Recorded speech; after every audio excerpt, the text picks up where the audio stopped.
Good morning everyone, welcome to SSB Crack Exams. I'm Sakshi Sahu and in this session we are about to discuss the daily current affairs as on 30th July 2020. So before beginning, as I always tell you, if you're preparing for defense examinations sitting back home, SSB Crack is best for you. It is a one-stop solution for all the major defense related exams like NDA, CDS, AFCAT, Territorial Army. Please visit our website ssbcrackexams.com. There you'll find the entire package of courses, mock tests, quizzes and study materials. Do not forget to subscribe to our YouTube channel. You can also follow us on our social media platforms Instagram, Twitter, Facebook and Telegram. And you can also download our mobile app SSB Crack Exams from Google Play Store. So guys, let's start with the question of the day from the yesterday's session. And in the yesterday's session, I asked you what are the function of RBI. Okay, and I'm really happy every one of you have answered it correctly. Okay, so first of all, let me tell you something about RBI. So RBI, it is a Central Bank of India. You all must be knowing this. It was established in the 1st April 1935 in accordance with the provision of RBI Act 1934. This question, it comes every time. So just learn this, that it was established in 1935 through RBI Act 1934. Now it was owned by a private company. It was privately owned, but since nationalization in 1949, RBI was fully owned by Government of India. Now coming to the main question, that is the functions of RBI. So the first and the foremost function of RBI is the issue of notes. Okay, RBI has a monopoly for printing the currency notes in the country. It has the sole right to issue the notes except rupee 1. For rupee 1 rupee note is issued by Ministry of Finance. Okay, now coming to the second function, it is a banker to the government. How? It is the second most important function. It is a banker, you can say agent or advisor to the government. It performs the banking functions to the states and central government, and it also tenders useful advices to the government and on the matters related to the economic or monetary policy. The next function is bankers to the other banks. Okay, so RBI also provide credit facility to the commercial bank. That is how it is known as the bankers to the banks. The next function is controller of the credit. Okay, so the RBI, it basically takes the responsibility of controlling the credit created by the commercial bank. For this, it uses two methods. One is the quantitative method and another one is the qualitative method. Okay, the next function is custodian to foreign reserves. Okay, so for the purpose of keeping the foreign exchange rate stable, RBI, it buys and sells the foreign currency, and it also protects the country's foreign exchanges and funds. That is how it is known as custodian of foreign reserve. The RBI's function also includes some development or developmental roles. Like these work may include the functions of clearing houses, arranging credit for agriculture, NABARD, etc. Okay. Now let's start our session with the first article that we have today. And the first and the most important news is coming, and this is National Education Policy 2020. Yes, it was approved by Cabinet yesterday. National Education Policy. This is going to be the first education policy of the 21st century, and it will replace 34-year-old National Policy on Education 1986. Okay. So for this policy, I am going to tell you now the important highlights. So we'll start with the important provisions under this policy for, first of all, school education. Okay, we'll discuss about the school education first. So for school education, the first component of this policy is ensuring universal access at all levels of school education from preschool to secondary level with 100% gross enrollment ratio in school education by 2030. So this is the target, 100% GER ratio by 2030. The next change is current 10+2 system. It is to be replaced by the new 5+3+3+4. And this particular structure will be corresponding to the ages of 3 to 8, 8 to 11, 11 to 14 and 14 to 18 years respectively. So this new system, it will have 12 years of schooling with 3 years of Anganwadi, or you can say preschooling format. Apart from it, the other component of this particular education policy is that there will be no rigid separation between the academic streams, extracurriculum activities, vocational streams in the school. It will be very simple, vocational education to start from 6th class with the internship. And this is the most important development, that the mother tongue, local language, regional language as the medium of instruction will be at least till the grade 5, but preferably till grade 8 and beyond.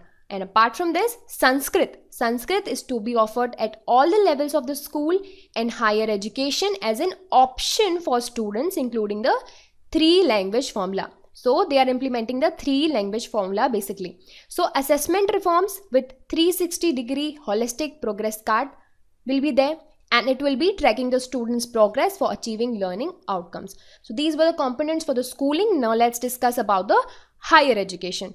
So for higher education, their target is 50% by 2035, and under this 3.5 crore seats to be added in the higher education. Apart from it, undergraduation will be either of 3 to 4 years, right? And it will have multiple entry and exit option. This is important, that UG courses, undergraduate courses will be having multiple entry and exit options, okay? And there will be academic bank of credit, and this is to be established for digitally storing academic credits earned from different higher education institutes. Now coming to the next thing, the multidisciplinary education and research universities will be at par with IIT, IIMs, and they are to be set up as the models. The next announcement is National Research Foundation. It will be created as a PEX body for fostering a strong research culture and building research capacity across the higher education. And another important commission will be formed, and it is named as Higher Education Commission of India. It will be set up. Okay, so these were the all important components of national education policy. It is very important. So now let's move ahead with the next article that we have. So a MOU was signed between India and Zimbabwe. Okay, so cabinet has approved the MOU between India and Zimbabwe, and this MOU is on cooperation in the field of traditional system of medicine and homeopathy. This is to be remembered. So the area of cooperation identified by MOU includes promotion of regulation of teaching, practice, drugless therapies, supplies of medicines, materials, documents necessary for demonstration, and apart from it, exchange of expert for training of practitioners, paramedics, scientists, teaching professionals, students, and among others. So this is about the India and Zimbabwe MOU. Now moving ahead to the next important update, India hands over symbolic cheque to Maldives government for 9 projects under HICDP. What is HICDP?